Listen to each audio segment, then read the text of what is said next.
Thanks. And Ben, let's get going. All right. So good morning, everybody. Is it working? You get the mic here. Is the mic working now? So, yes, it's working. All right. So good morning, everybody. Fun time is over. It's now working. We heard a great speech, I think. We also heard this morning that please do nothing, and then we had a whole list of things that we asked the politicians to do anyway. And in order to make sure that we have a thorough debate, we have this morning an incredible panel here. It must be Maurice's charm to bring around a panel of this quality. And I would like to introduce to you Christine Lagarde, Minister of Finance in France, John Donahoe from eBay, Hiroshi Mikitani, who is running an incredible internet mall from Japan, Sunil, who is one of the heroes of the telecom industry worldwide, and Schmidt from Google. What we're going to do this morning is we're going to examine a few of the questions. The panel has agreed to be very brief in their answers. And what I would like you to do is, after round one, when you give them a chance to warm up a little bit, to participate in the discussion. Because I think it's important that if we have this unique opportunity, as we have today, to formulate something that we have to give to the chiefs of the countries in the G8, to mull over and to think through, we should not waste our time. We should really go to the heart of what the debate should be. And we've heard a lot already, but I think that if we have a discussion that is going to the point, it will be very, very helpful. I also would like you to think through that we only have an hour and 10 minutes or so make it crisp. The temptation, of course, is to have great speeches. It's not about speeches. It's about really going to the heart of the matter and see whether we can digest all that information and bring it back at the end of the day so Maurice has something to say when he goes to Deauville. So let me start with Christine. One of the interesting things that I've heard was government, policymakers, please stay away. And then at the same time, and I now quote, we're talking about open, stimulate adaptation, stimulate investments, make sure that the rules are transparent. Which of those two you think is really true? Is it you guys stay away, or is it you guys get involved? Well, Ben, thank you very much for giving me a chance to clarify. I don't think that we should be told to stay away because we are major customers of yours. And I don't think anybody should tell a client to just go away. We looked at the chart and there was quite a bit of expenditure that is actually government geared and orchestrated. So number one, no, we shouldn't go away. Number two, as the President said earlier, the intention is not to do any harm for the reason that he's mentioned and that we've been demonstrated by McKinsey. It's a critical growth accelerator. And if I look at my country, for instance, at the moment, the internet at large, or digital as a driver, is actually creating 3.7% GDP. The good news for me, as Minister of Economy, Finance and Industry, is that there is a potential that is really forecasted at about 5.5%. And the impact of the net and related activities is actually growing and accelerating itself. So it's an accelerator that is accelerating in terms of impact on the economy. So number one, we shouldn't go away. Number two, it really matters for the economy. Number three, there are critical points, principles that clearly have to be worked out between the community and governments. And that's exactly the process that is advocated by the President. We don't want to do any harm, but equally, you need to have the kind of backbone that will actually guarantee that it has not just a revolutionary present, but a very exciting future. So how important is it for you to understand this audience? Or is this an audience like any other audience? They put a lot of questions in front of you, and you have to pick and choose. No, it's any business community is a critical audience for me because it creates value, it creates jobs, and it's a major job creator in general, certainly in France as well. So it's a business audience. It's a slightly different audience. Let's agree on that. I mean, I'm looking at those gentlemen. You're all wearing nice suit and ties, but it's often the case. We're told to by Maurice. So, but the dialogue and the language and the communication is sometimes a bit unusual compared with the tradition. But equally, the concerns are the same. You want to expand the business. You want to also create value and develop value and do so in a sustainable fashion. So I think we have a lot in common, and I'm delighted that Mr. Lévy is joining us as well, because Vivendi is a critical player as well in that world. So I asked this question, maybe a naughty question, but I asked because I look back at the stimulus packages. We spent a gazillion euro, dollars, whatever, yen, and all of those stimulus packages together had less than 5% of the new economy. 95% was in the old economy. Why was that? Well, maybe because there were not so many that actually applied for those grants and subsidies and all the rest of it, this stimulus package. However, I would ask you not to just, stop the clock in year 2009, because when in France we provide for the tax credit on research and development that allows for 30% discount on your research and development in the territory of France, it is going to produce effects down the road. Okay. And I'll give you just one example, which clearly was a result of the stimulus package and the principles that we engineered with President Sarkozy, and that has to be with the creation of jobs by people who become self-employed. It's a completely new concept in France that the internet community has actually helped us work out. It's a principle which is not really transparent, which is conveyed by digital means, which allows for any person, whether old, young, busy, inactive, overweight, bald, to actually start a business and become, nothing against you, Ben. Thank you. To actually become self-employed and to register its business, to apply for the right application with Social Security, with tax and what have you, in total privacy, and to then conduct a business only paying tax when revenues are generated. That was really induced by the digital means that were used to register business. Over 560,000 people in the last couple of years have so registered and have started their business. That is a result of the quote-unquote net economy.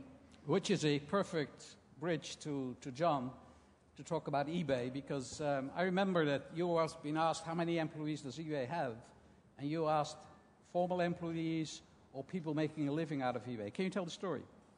Well, in many ways, eBay is the case study in what the minister is just talking about and what McKinsey talked about, because the two themes that eBay really stands for is economic opportunity creation, or jobs, and a global economy. So eBay's got 17,000 employees, which by global standards is not that large of a company. But every month, over 100 million people use either eBay or PayPal's product. And perhaps most importantly, 25 million people actively sell something on eBay each month. And 1.3 million people around the globe make their primary or secondary living on eBay. And so you can, in many ways, you could say there are 1.5 million employees or 1.5 million people who are making their living. And these are the people you were just describing. These are small businesses. These are entrepreneurs. These are individuals that have been able to use the internet to create a business, to make a living. And it's global. Is it a community? There's a strong community. What's fascinating is how much they help each other. You have people selling similar items, helping each other in all parts of the world. And your role in that is what? We simply are the platform. We're the platform. Are you also the regulator? Yes, in some ways we set the rules. But let me just take an example. Here in Europe, there's 350,000 small businesses that trade on eBay and have that community, and that enables them to be in business. In France, that's 120,000. And what's interesting is when we look at where the net job creation is in our economies, it's not in the big companies. The big companies are not creating the net jobs It's small businesses. And a classic eBay seller, a seller in southeast France, two individuals who were out of work following the economic downturn, starting a business, selling pet supplies on eBay. And in their first year, they did 100,000 euro. And in their second year, they did 300,000 euro. And now they had 2 employees, and then they add 2 more. So these small businesses are adding 2, 4, 6, 8, 10 employees. That's where the job creation's happening. And the beauty of the internet is you don't need to be in an urban area. You don't need to be near where factories are. You can be anywhere.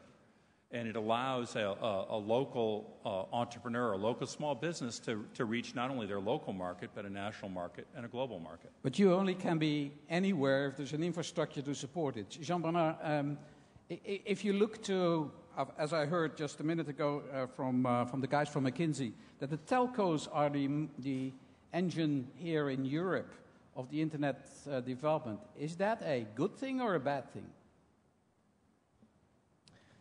Well, I think it's at least a given, and maybe from my perspective, it's a good thing because we obviously have a significant business. What we would like, obviously, in the European environment, is to have a better ecosystem. What I feel is that while with the current generation of networks and platforms, we have been able to sustain a significant development of the internet economy. The growth of the telecom usage has been considered by many, including at European level and in many countries, including France, has been considered as a threat to consumption power from consumers, from households, and that there has been a very negative trend towards not only regulation, but what I would call hyper-regulation and an ecosystem that has been very heavy on taxes. So when I look at Europe, among all the areas in the world where we operate, we consider today that there is a major threat that the European ecosystem will not be able to sustain more growth, especially as we are going towards much bigger consumer demand for video. That will lead to much more traffic, and there are obvious throttles that could be seen in traffic management if, as part of the value chain, the telcos, which are obviously the major investors in this infrastructure, are not supported. So, Sunil, if I read just the numbers that McKinsey were using, the net value of an internet user is between $18 and $28. I believe your ARPU is what, $4? And you have to make a living out of that. So what is the gap between this 18 to 28 and your 4? And what is it that we should learn from the way you approach the business? Well, I think in countries like India and Africa where we operate, it's a given that you have to produce models which are very, very low in tariffs. And they rest on the back of massive volumes that we generate. So if you take the case of India, the average ARPU is about $4 to $5. But more importantly, each minute is priced at today half a US cent, as compared to advanced world being somewhere around 20, 25 cents. Now, how do we make money on that low tariff is on account of massive volumes that we get. My own company generates about 3 billion minutes a day of voice traffic. And I think the same magic has to be woven in the area of internet. We will not be able to get 20, 25 euros or dollars. We will get $2 or $3 a month. And within that, the requirements of the bandwidth is huge. So that poses a big challenge. But as a nation, as companies operating in India, we are now building very advanced networks, both wireless and supported by fiber optic cables, to allow massive internet usage to flow through our networks and yet be affordable. And I have no doubt, given there is a vibrant democracy, people want to use technology tools, we will have massive volume. So it's going to be a balance between volumes and tariffs. So, Eric, you're sitting between two operators, must be a coincidence. If you look to this industry, which clearly is an ecosystem, the one needs the other. Are we a winners and losers ecosystem, or are we a cohesive ecosystem?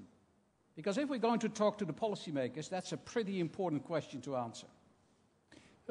I would say that we're incredibly codependent. If you look at the growth rate of the telecommunications industry, it's almost all now driven by the demand for broadband, wired, and wireless. And they have scary demand curves, as we discussed earlier. There's literally so much data now on the network that people want that getting those provisions, searching, and so forth is a very, very big challenge. But we're in it together. If you look at the story of the internet growth, what's growing the fastest now is, in fact, the amount of data that's available. Of course, this is good for Google because it's a search problem, and that's what we do. There's a good video problem. There's a good access problem. There's a good user-generated content problem. And what's interesting is that when you add the power of these devices, this is my Nexus phone, and, of course, the competitors as well, they're growing faster than PCs. So now we see the future, and the future is these devices connected over these powerful networks, wired and wireless, to these back-end cloud computing services. With that, we can begin to answer amazing questions. We can do voice-to-voice translation. I speak in this. It comes out French on the other phone. We can find out things about the world. We can predict things that are going to happen. We can find out where our friends are. I don't think we're all prepared for all the things that computers technology will allow, but we do know in the Internet that it will happen, and people will have to think about what they want to do with it. Yeah, I think we can all agree that the Internet is big and important than the rest of it. So actually what I try to get at is not that question. I think certainly this audience is convinced of that. But if we want to look to the system and we ask policymakers to look at it, and we all know that we need to go on a global basis, if you look to the ecosystem, is this a winners and losers? I mean, I think that's an important question to ask. Well, but I would argue that the winners are the people who are seeing enormous revenue growth rates. And the enormous revenue... And the losers are? The people who are not investing. And the fact of the matter is that large telecom operators and large companies in my side of the industry are in fact seeing very, very significant revenue growth rate. And we're seeing it in mature countries and also in developing countries, as Mr. Mittal showed. The fact of the matter is that it's possible to build very large, very profitable businesses on this platform. Right, so the volume is the carrier. Hiroshi, if I look to you, you built a totally new business model in a country that is, let's say, known to be traditional. How did it happen? Okay.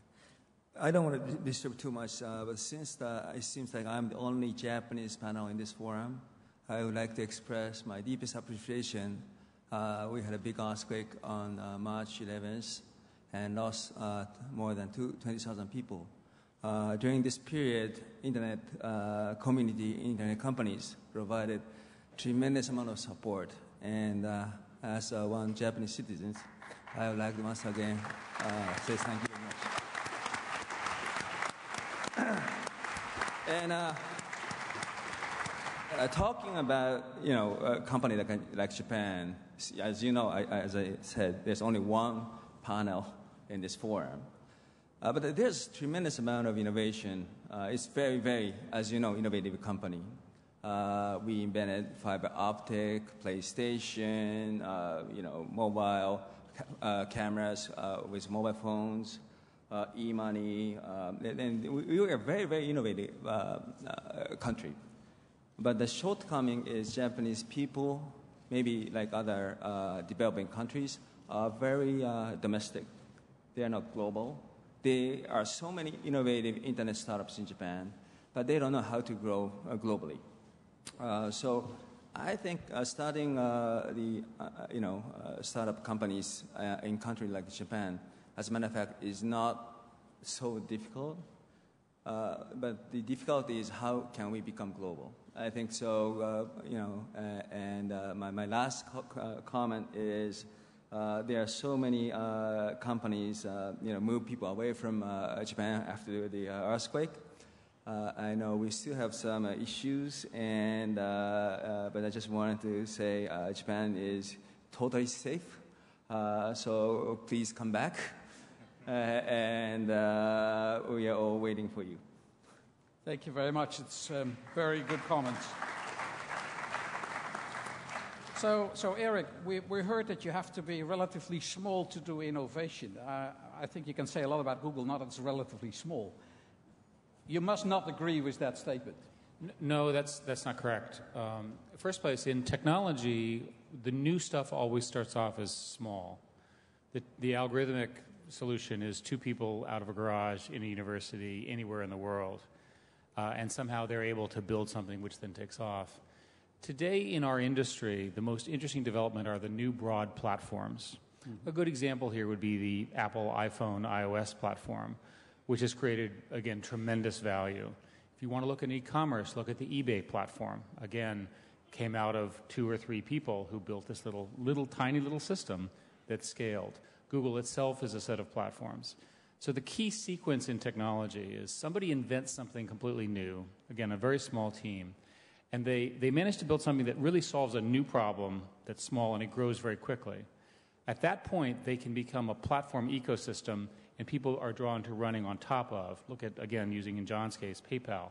There are many, many examples. Rakuten is the same thing. The development of these platforms is the way great economic wealth is created in the world today. The fastest path to economic wealth is, in fact, the construction of these digital platforms, where other people are dependent upon you and you're part of an important piece of the knowledge or commerce economy. What's interesting to me is how quickly these things grow now, and that's a consequence of the globalization of the internet. So if you plot sort of the growth rates of these platform plays, which I've participated in for my entire professional career, it's happening now in a couple of years as opposed to a decade. And that's a direct correspondence to the fact that the world is a very big place, they're very large markets, and well-run companies have one of these things and they immediately globalize it. So, Jean-Bernard, if you look to Vivendi, it's not just an operator, it's also a creator of all those new services. We talked about territory and the internet. Is there any relevance between territory and the internet? Well, definitely there is a lot of questions about, and I think President Sarkozy obviously was very eager to mention it, that the internet has meant, borders are fading away and so on. At the same time, when we look today at such a major aspect of the internet consequence, the internet phenomenon consequence as intellectual property, this is obviously an issue that has to do with legislation, and legislation is national. I think we are here in a country where a lot has been done with Hadopi law to explain that you can at the same time protect intellectual property and develop a very favorable set of services, music, videos, and so on, that will enable consumers to benefit of all the opportunities of the internet, while at the same time making sure that there is a good level of protection for creators and authors and innovators. But I think it is true. This is, at the same time, a question which is not properly resolved everywhere. Many countries today do not have in mind how important to their own heritage, to their culture, to the well-being of their communities, ethnic communities, is the ability to access content, and content that will be rewarded because the creators need to be rewarded. And the match between the internet and the phenomenon of piracy on the one hand, and the need for the public and the content creators to find the right conditions for success, this has not been properly put in place at this stage. And we are trying as much as we can in with various regulators, which are national regulators, to set a frame so that they will help at the same time the huge and massive take-up of internet access all around the world, and also a fair compensation for creators. Right, John? Well, I want to just pick up on something actually both Eric and said, that I think as policymakers think about the internet, there's a tendency to focus on the big platform companies, whether it be the internet platform companies like a Rakuten or eBay or Google or a telco platform company. And the real story of the internet is not what the platforms are doing. It's what millions of people are able to do off of those platforms. That's where the real innovation's happening. That's where the action is. That's where the job creation is. So take in Africa. Your cell phones are enabling people who are unbanked to all of a sudden get access to banking services, right? And have economies they couldn't otherwise have. That's innovation. That's improving the lives of people in those countries off of your platform.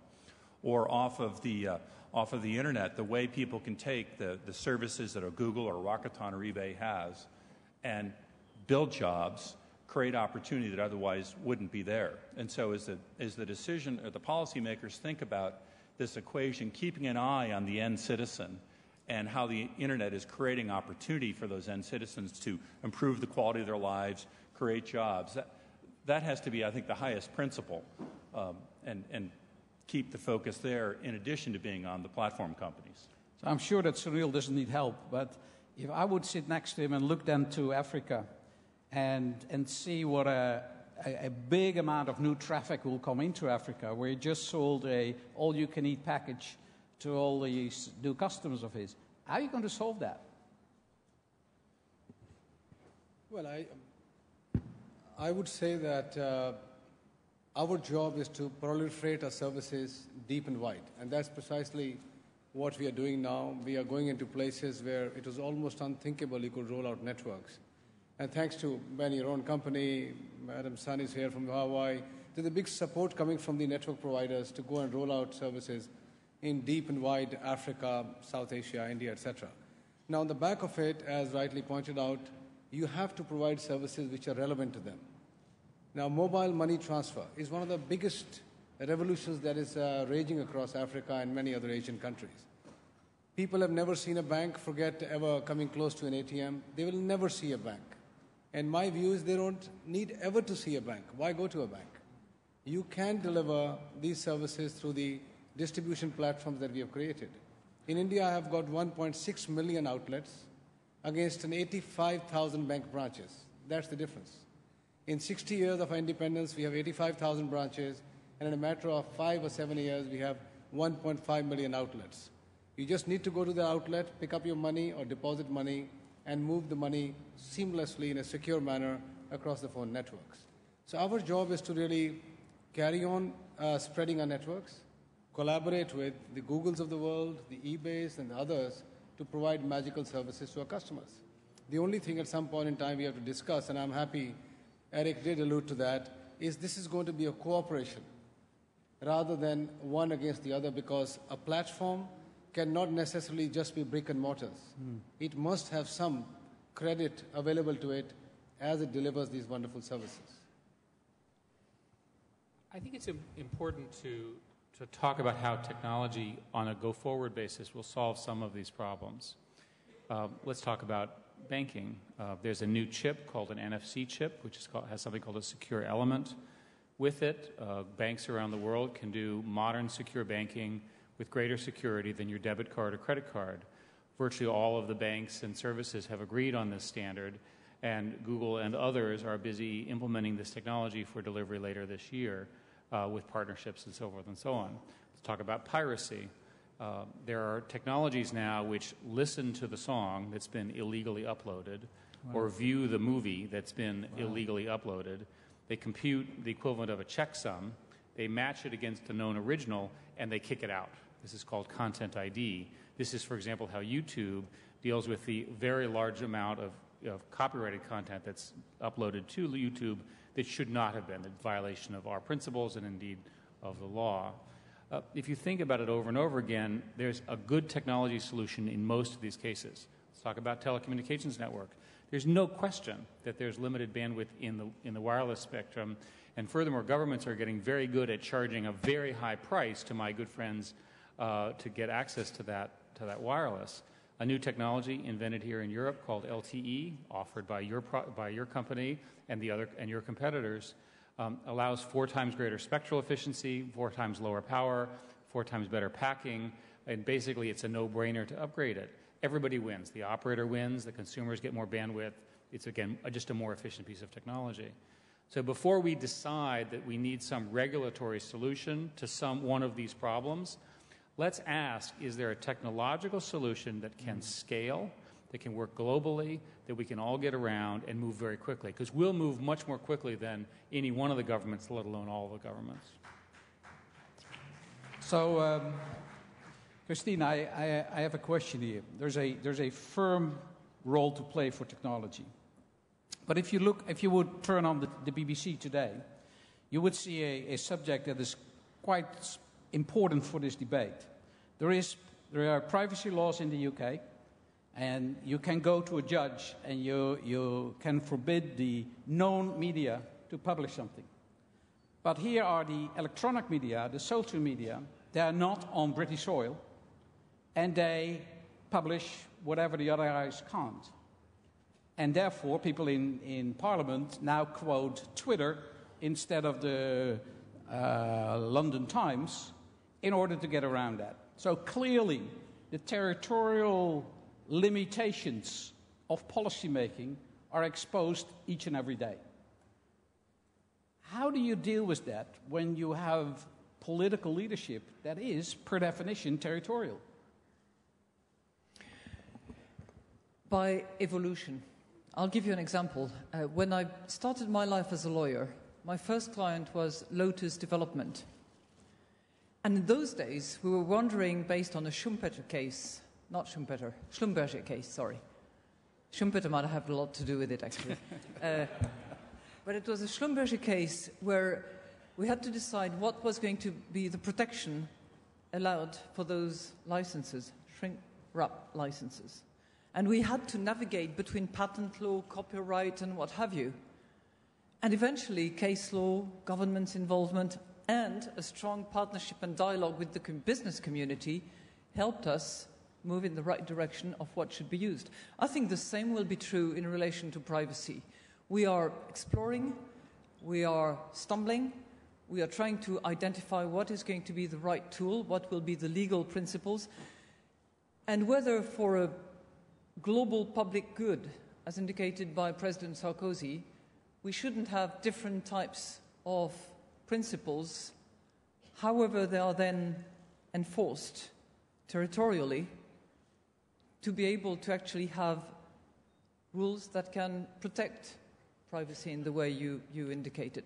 Can I, Ben, just pick up on a point that Sunil made in relation to sort of e-banking in Africa? I think it's a very, very relevant point. When you look at the amount and the volume of remittance to Africa, it is bigger than the volume of aid, development money, that is paid to African agencies, governments, and companies. So it's a huge amount. And those remittances, if they can be organized in a secured, safe, properly regulated way, is clearly an encouragement to flexibility, to growth, to the velocity that is needed. And I would totally encourage that. But having said that, I would also guard us and encourage the dialogue, because clearly when you start moving money around, which is what it is, you are into the domain of creating credit and exploring new financial relationships between partners. You move into monetary policy, into creation of money through credit, through remittances.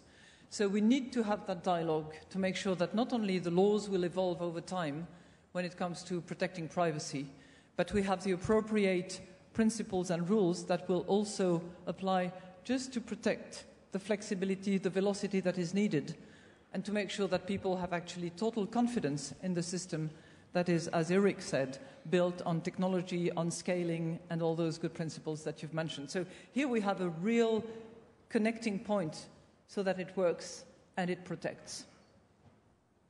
Hiroshi? Well, I think the economic framework is totally changing right now. Talking about internet bank, we have internet bank, largest internet bank in Japan.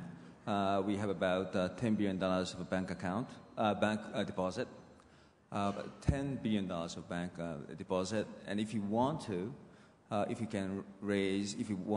we raise about 100 basis point, it's impossible. It is not impossible to raise 10 or 20 billion dollars of a deposit in one day. So combining banking license and the internet is very powerful and very dangerous in a way.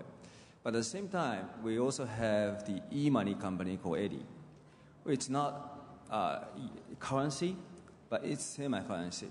So even if you don't have the banking license, we can basically create the credit by issuing many sort of private point or private currencies. And this private currency can, be used in Japan. Obviously, Google and Android is working on NFC. And I think next stage is this the currency war between the countries and private sector is going to be a very big issue, globally speaking. Right, I think it's time for the audience now.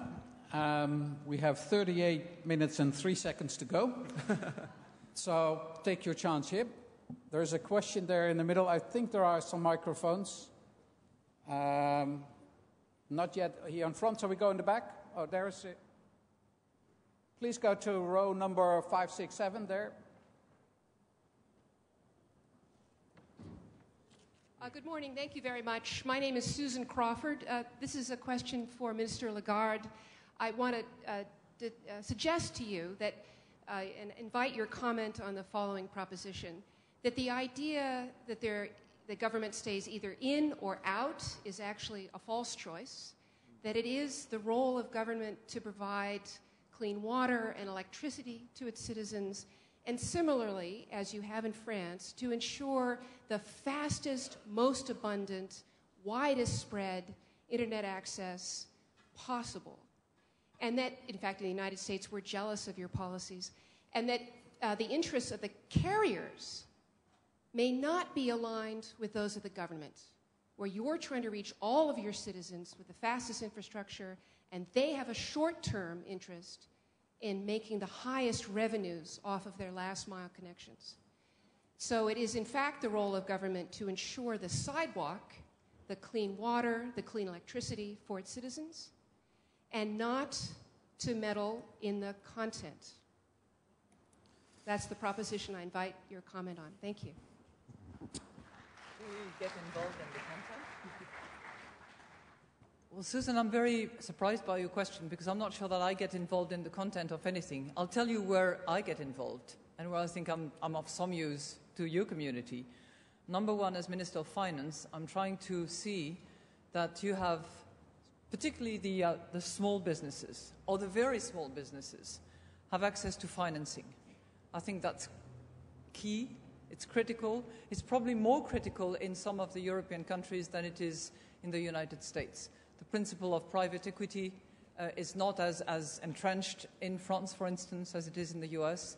And to have access to the first round of financing is generally reasonably easy. Second round, especially with the expedited cycle that Eric referred to, is much more difficult. So access to financing, making sure that we have a liquid and deep market so that SMEs in that particular line of business can actually get the financing they need, irrespective of what happened 10 years ago when the value of companies was pretty much, out of thin air, is something that I regard as one of my duties. The second part that I would refer to, and it's got nothing to do with creating content, has to do with making sure that you have the backbone, the infrastructure on which you're going to develop platforms and make sure that access is actually everywhere. Now, it's not always easy, because there are places where there are lots and lots of people who volunteer to invest. Think about Paris. Think about Marseille. Think about Lyon. For those of you not from France, those are reasonably big cities. But if you ask companies to actually go and invest in remote areas in the Massif Central or in some remote parts of France where the population is a lot less dense, then there are not many volunteers, which is why I think it is important that the government actually gets involved. And there you find the 4 billion euros that President Sarkozy referred to of investment that we're going to actually inject in that particular segment, which has to do with building the backbone. So, Jean-Bernard, is that that injection, that public-private partnership, because that's my quick translation of that, is that going to be sufficient answer to the lady? We have welcomed for a long time this opportunity that indeed there will not be two-speed territories, two different territories for access. At this stage, it's not yet fully implemented, so we have to say it's more like a plan than really totally, really, it's not ready today, it's just planned.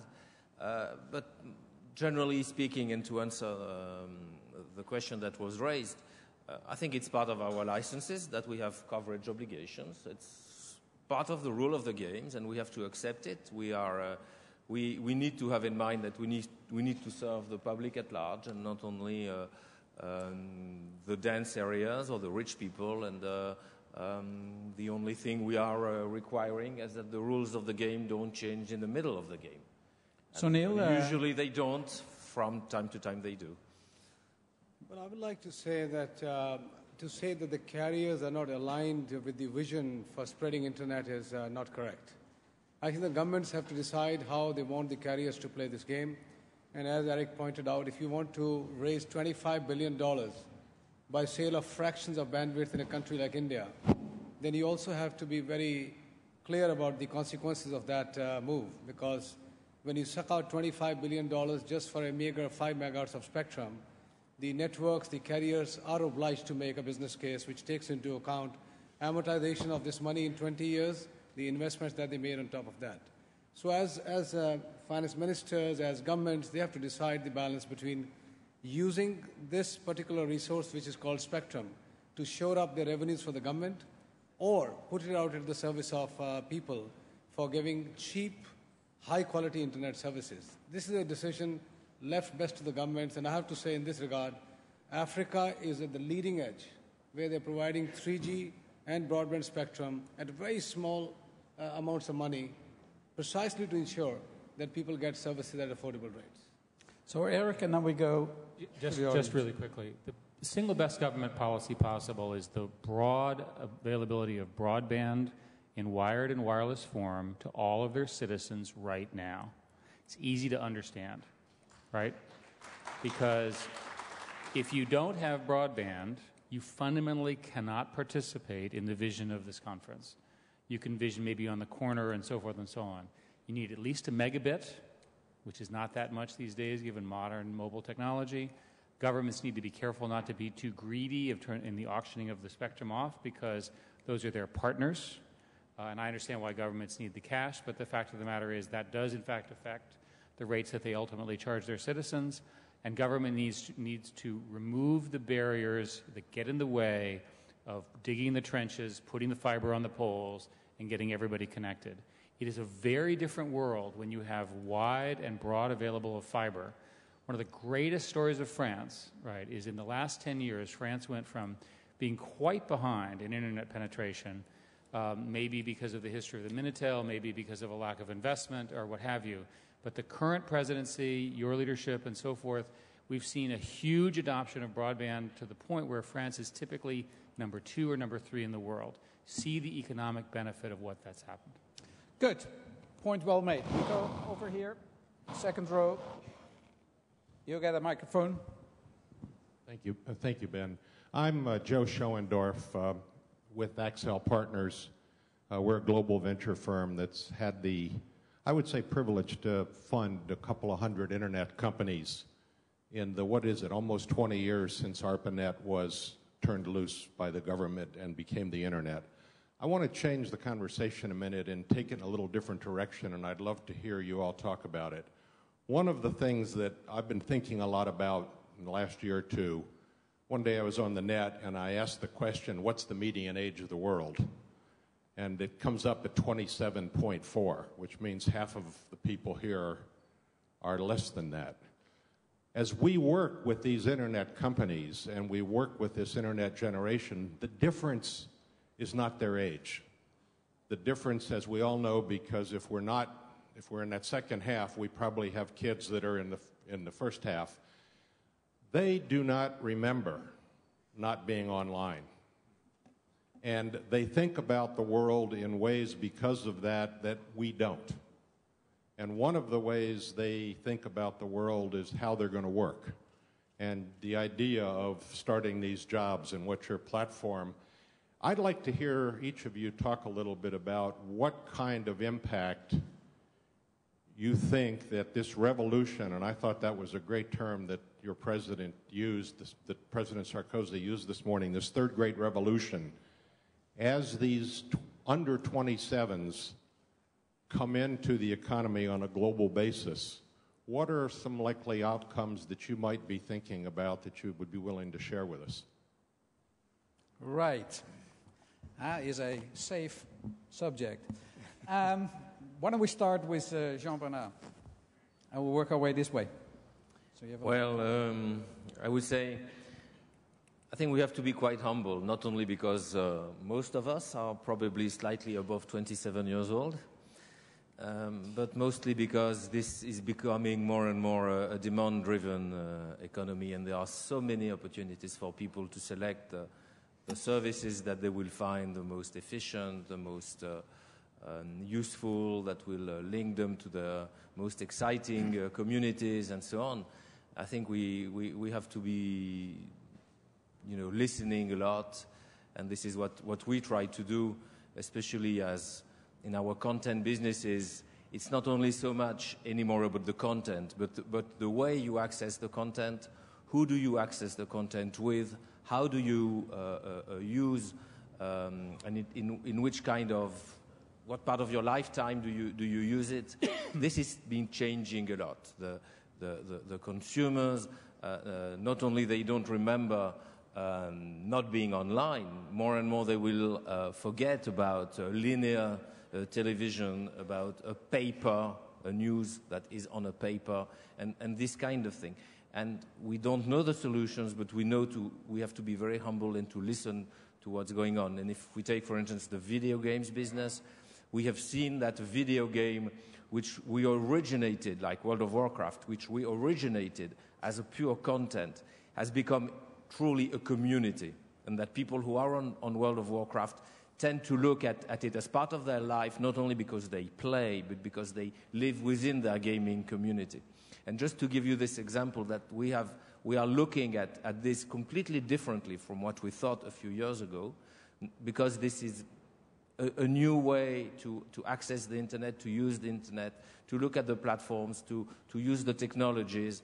And so we have to be very, very much demand-driven and to test a lot of potential offers rather than to want to impose something which the above 27 years old would like to force the below 27 years old to use. Right, we have to be careful not to go in age discrimination. Eric? I agree with that. It seems to me that there's a platform here which is the union of all the world's information, interactive gaming, and location and mobility. And that platform is the platform of the 22-year-old today, and that the next generation of great companies will be built on the synthesis of that. And if I were 22, I would be obsessed by the gaming that was part of this, the socialization aspects, and the incredible knowledge that I could get in any set of areas. The sum of that is a new set of learning methods, a new set of social interactions, and so forth, that we can only imagine. Sunil? Well, 700 million people in India are at the age of less than 25. 320 million are between 6 and 16. So the possibilities that this new world offers to countries like India is immense. And we are all very excited that we have a role to play in this. Well, I think the concept of the brand and the concept of the format is going to change dramatically. Our age, people really like the big brands and big content, but now younger ages like to be connected with people and to socialize it rather than, just believing in the big brands. Also, I think the format is going to change. Now, as you know, ebook is getting very, very popular in right now, but maybe in the future it will be a blog, not ebook. And so these, or maybe all sorts of working style. They don't want to be more pragmatic, don't want to be bureaucratic. So the format and then the concept of brand is going to change, and younger people really, want to be connected with people, and all these companies and countries and society need to change and adopt those kind of styles. I think what youth has is they don't know any better. And that's the greatest strength they've got. A story of my friend of mine was bragging to me about his 3-year-old daughter is an iPad whiz. She uses her iPad. That's where she watches her TV. She gets her educational software. And at 3 years old, she can manage the iPad. He said he came home a couple weeks ago with a big screen TV. She walks up to it and puts her hands across and says, "Daddy, the TV's broken." And so her image of how this device should work is being shaped differently. And I think to your question, the observation I'd make is an awful lot of the innovation is being driven by young people that don't know any better. Example, we just bought a company called Milo, 22-year-old entrepreneur. His vision is he's going to bring all the world's inventory products online. And you say, well, what about inventory management systems? What about ERP systems? He doesn't know what those things are. He has a clear vision, and he doesn't know any better. So he's pursuing a vision of something that could result in the next Facebook, the next Google, the next eBay. And I think that's where youth, we can really look to them because they don't know any better. Okay. You know better? No, I don't know better, but I'm just like the little 3-year-old girl, except that I do it on my iPad because I try to clean it up all the time. Unemployment, employment.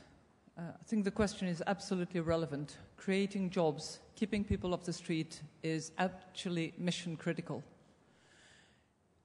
Employment. I just mentioned the self-employed status that is facilitated by the use of the net. Second use that we had, which has been quite successful, is not so much privacy that we have with the self-employed status, but transparency and advocating, where we have young kids who are looking for internships, particularly abroad. Instead of just having a plain resume on the net that is available, we've given them, government agency, we've given them space so that they can actually video their job application, 30 seconds to actually convince a potential employer. And that has proven extremely helpful, particularly to avoid discrimination. We had lots of discussions as to whether people should actually mention their address. That could refer to, say, the equivalent of South Chicago, or whether it should be anonymous. That is not anonymous, that is transparent, and it gives people a chance to prove their worth. Last point, Ben, on unemployment. We had yesterday in Paris a big conference between all ministers of employment and labor and all the rest of it, of the G20. And we had one unifying point, which was the fact that there is a major gap between supply and demand in most countries where there is unemployment, and there are many of those, where people are looking for jobs and companies are looking for talent. And it just doesn't reconcile, because whoever could invent it has not yet invented the system that will actually make sure that supply and demand can appropriately meet and could possibly fill in between the gap that has to do with skill set improvement. So I don't know if you all are looking for projects, but that, I can assure you, would find lots of clients. So, Joe, you got your 5 new ideas for your venture capital fund, and there is a question there.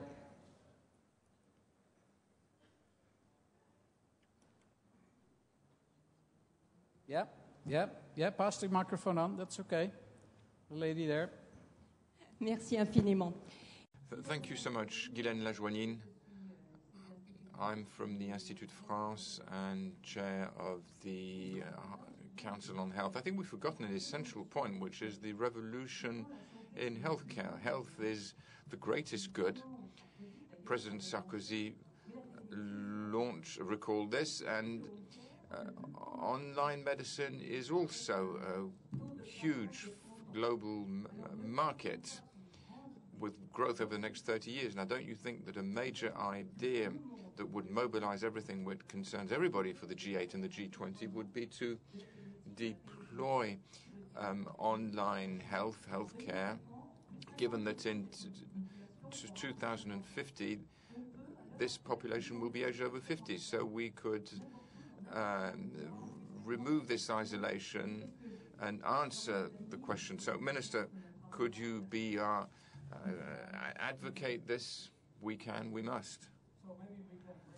A little bit wider even, it's about public services in general. You want to say a few things about it?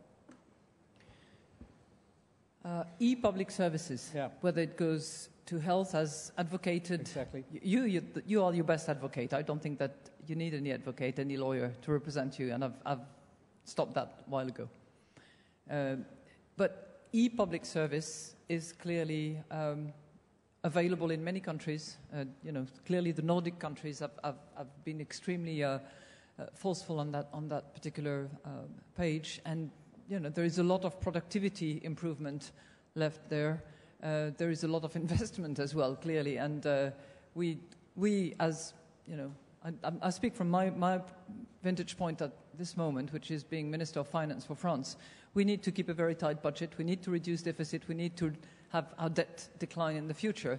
So we need to be extremely careful and draw the line between the expected benefits and the actual investment in technology. So clearly, there is a balance to be drawn, and clearly some of us are doing it. We certainly in France, with the strategic investment, where we're spending a lot of money, have decided to actually choose the digital arm to actually be a bit more efficient. So maybe in France it is a cost saving. Maybe in India it is reaching for the first time communities that you can't reach otherwise. Sunil, comments on this? Yeah, I think again, like I said before, M-Health rather than e-health holds a great promise for countries like India. The rural health services are in absolutely broken condition today. There are many, many things that can now be done on mobile phones for the benefit of large masses of population. Some experiments have started. Clearly, telecom companies are not going to become health providers, but the collaboration between the health industry and telecom has started to take shape. We are in 34 districts in India now where we are providing health services on the lines of what Carlos Slim is doing in Mexico and other parts of the world.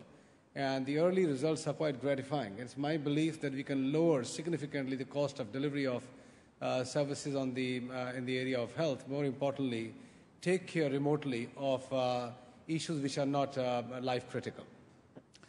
So the only remark I would like to add to that is that you need to get the professionals to cooperate with you, because it's a very different way of working. Go ahead. Yochai Benkler from Harvard University.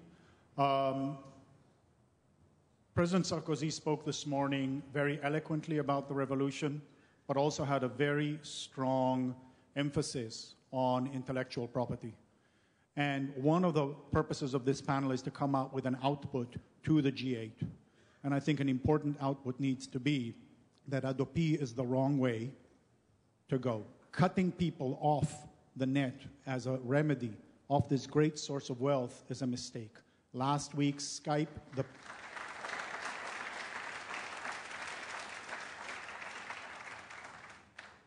we talk about, the president spoke eloquently about growth and innovation. Last week, we saw the Skype deal.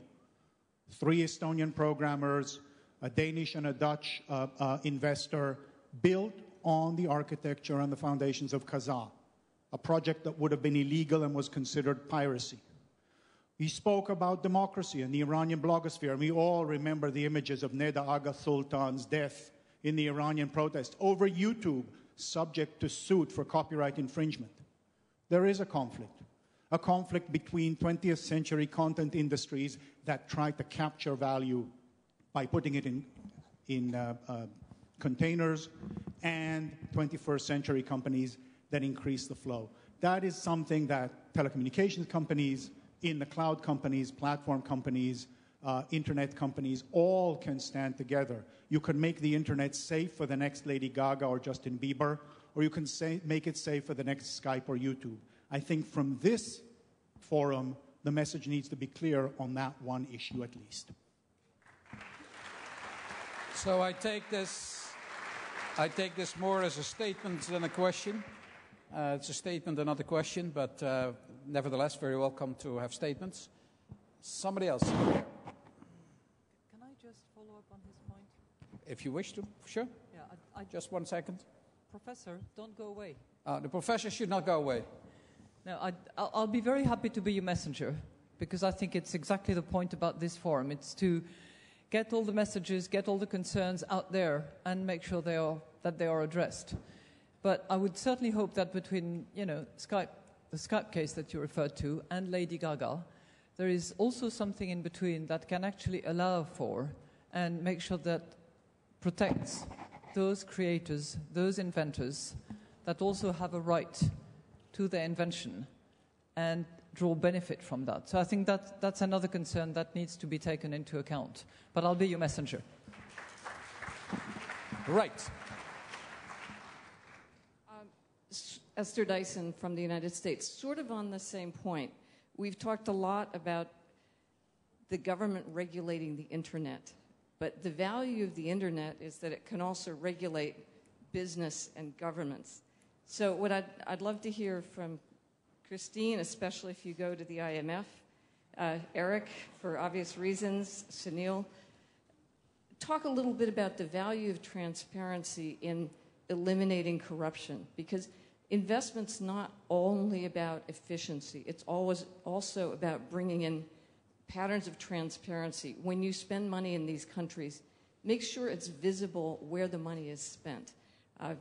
We can talk about the developing world and also the developed world, but please take that message as well, and perhaps some of you have some comments on it. So, who would like to make a comment on that? Or do we take this as a statement as well?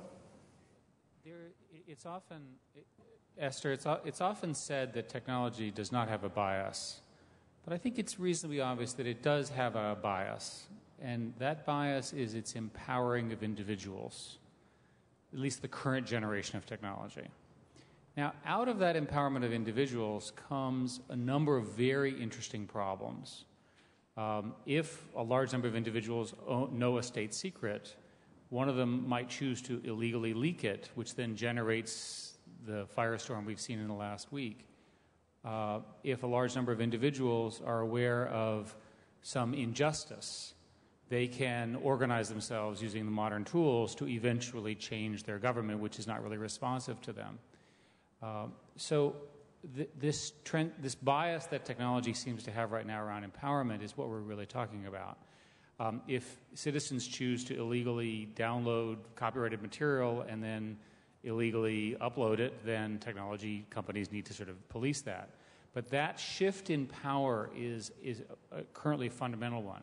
My own opinion is that most governments are having trouble with that shift of power. So rather than sort of complaining about it, which is what everybody does, why don't we see if we can harness it?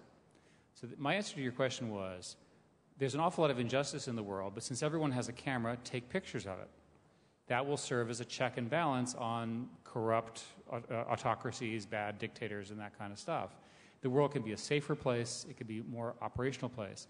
Let's use these modern banking systems that Sunil talked about, because it's much harder to have corruption when the banking system is carrying the money rather than the individual. Plus, you're not going to get yourself robbed because you're carrying a lot of cash. So if you take the bias I'm suggesting, which is there's a natural empowerment bias, let's figure out a way to use the goodwill, the good graces of the vast majority of citizens of the world to make it a better place. So we have 10 minutes left. 5 minutes of that has to be used to get our acts together in a kind of a formula of conclusions. And there's one subject I really like to understand whether we care about it or not. And that's the issue of where do we create the value? Because there is, of course, also competition between countries. There is competition between the G8. The fact that all of that value in creative form is concentrated in California, is that a problem? Is it an issue? Is it something we should discuss? Is it something you worry about? Or is it something you just take for granted and use it? So it's important to have that in the open, because otherwise you may mix the issues. So, John, for you, I mean, you live there. Is the a plus, a minus? What is it? Well, I think you need to separate two things. I think you need to separate on who the entrepreneurs are. The entrepreneurs are global citizens. You know, if you look at the founders of eBay, of Google. But they happen to pay tax in California. Well, what California has provided is an ecosystem, an environment where they can get their businesses started. So the first point is that they're entrepreneurs all over the world. In fact, many of them many of the most successful ones are not American citizens, but they have started their businesses in California. All right. So, Hiroshi?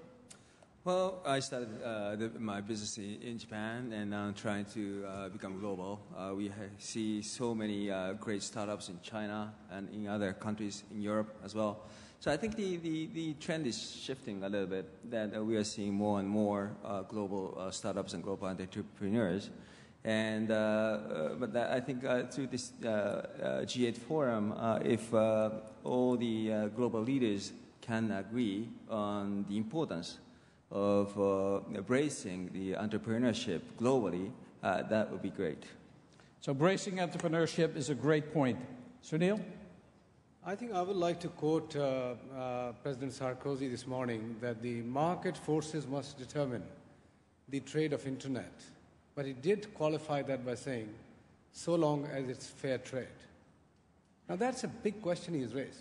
And he also alluded to the fact that he doesn't want to see old monopolies being replaced by new monopolies. I think these were two very far-reaching statements he made. If you look at the traditional industry, there will be 50 steel companies, 20 airlines, 20 telecom companies. But in the internet world, with absolute respect to Google, there is really a phenomena which is new, which is winner takes it all. And that is the Groupon, that's the Facebook, that's the Google. I mean, if you start seeing in the internet space, it's a big winner, and then there's almost no one. Now, does that pose any risk to the order of internet? Is a question I think the G8 must also debate. Okay, Eric?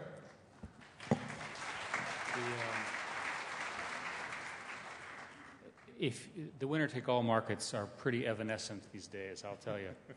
So I'm not sure I completely agree with that. It seems to me that entrepreneurship is breaking out everywhere. And part of the reason, as John pointed out, is that the cost of being an entrepreneur is so low now that you can, with dreams of building a great company, begin your small company doing whatever you're doing. And as the minister spoke, I think it's very important for governments to do a hardcore analysis of the barriers to entry that they have for entrepreneurship. Why is it that the entrepreneurs are not starting these companies in their country? Is there a law? Is there a regulation? Is there a lack of education? Is there some limitation that's preventing them from getting access to talent or access to global markets? Google is expanding very, very rapidly in Europe. The technical people in Europe are phenomenal. There's every reason to believe that you could have tremendous companies founded here. You could, but Jean-Bernard? Well, just a quick word. I agree with all what was said, and from our two global businesses that are located in California, I'd just like to add something which has been just briefly mentioned. I believe that the presence of a very sophisticated and highly demanding higher education system, which relies not only on business but a lot of science and engineering, is key. And I would say that this has to be also part of the ecosystem. Christine? This is kind of the conclusion, right? This is not the conclusion yet, okay. but you may start a conclusion. But the question is, do you care? Is there competition between the G8? And do you care whether it comes from California or not? It's everywhere. Doesn't matter, does it? As long as there is job creation, there's value creation, there's creativity, it's fine. Of course, France is a very lovely place to do business too. No one can argue against that, right? I'm the last one to argue with that. Okay, so it is 5 minutes to go, and the idea is that we get on screen now what one of Maurice's people has concluded. If it works, I don't know. Otherwise, I'm going to start my own conclusions, which is the end game anyway. So let me start by finding common ground on a number of issues, because I don't see anything coming on screen. So the first thing is, we start with entrepreneurship. Do we agree with that? Here it is. So, it's an accelerator for the economy. Well, nobody can disagree with that, and it creates opportunities, fine. The government's role is to provide citizens with internet access. Wow. That is a conclusion. Do we all agree with that? It's the role of the government. Okay, then the third point is job creation. I think that is a statement of fact. And the last one is the private sector technology solutions to the problems will be quicker than governments or regulated solutions.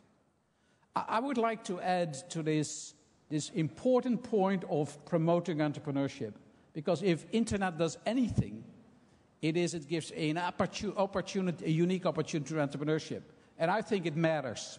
It matters also for countries. So I would like to add a fifth. Any comment on those four? They were already printed, I believe. I think they capture it well. Go ahead. Ben, I would ask permission to be excluded from some of those, because it's really feedback from the community. I'm a member of government, so... That's true. That's particularly true. in relation to number two, because I think that in terms of... I just want to make a point very clear. You know, looking at what we said about e-banking, of course there has to be a level of regulation concerning e-banking, because otherwise we'll move into credit creation irrespective of monetary policies, and we might very well easily move into chaos. In the same vein, if I look at the financial markets, we need to also be able to, we or the supervisors of those financial markets need to get involved. When we had the big flash crash day in the US, and when the markets went down by 10% without anybody understanding what was going on, it had to do with the technology. So there has to be a connecting point, because the responsibility of governments is to actually provide security and flexibility, but not one to the detriment of the other. So please excuse myself from at least one of them. Can I build? I think a great example of what you're talking about, though, is PayPal. Yeah. PayPal is an internet money transfer that works with, it has banking licenses in many countries, it complies with all anti-money laundering and know your customer requirements, and PayPal has been a function of financial regulators working with the internet company to produce a safe payment system. So I think there are examples of where 1 + 1 can equal 3, and I think that's a good one. So, with 1 minute and 46 seconds to go, I think we can clearly articulate that there is a role for the GA to play. If there's one thing that's clear in this discussion, we're referring to forms of regulation or encouragement or enablement all through. So stay away is not literally meant stay away. I think that's conclusion number one that I would like to propose. Ben, can I simply say that you want to tread lightly on regulating in brand new innovative industries? There's a tendency, and this is what I think most people here would agree, that the incumbents will block brand new things for various reasons, either self-interest or because they're afraid of it. But the internet is a remarkably resilient and creative place. Absolutely. And clearly you need some level of regulation for the evil stuff, but I would be careful about over-regulating the internet. And nobody here, and I cannot imagine any delegate in this conference, would want internet growth to be significantly slowed by a government that slows it down because of some stupid rule that they... And I think we all agree with that as well. I think light is a great word to be used. I think it is great that the GA takes it on the agenda. I think it's the first time ever. We have to do a job. And I think that we will see that this afternoon when Maurice comes on stage. Also to make the connection between the internet and society at large. Internet is not just commercial. It's impactful in the society as we see it, and it's all about job creation. So thank you very much. Thank you for your participation. And thank you to the audience here.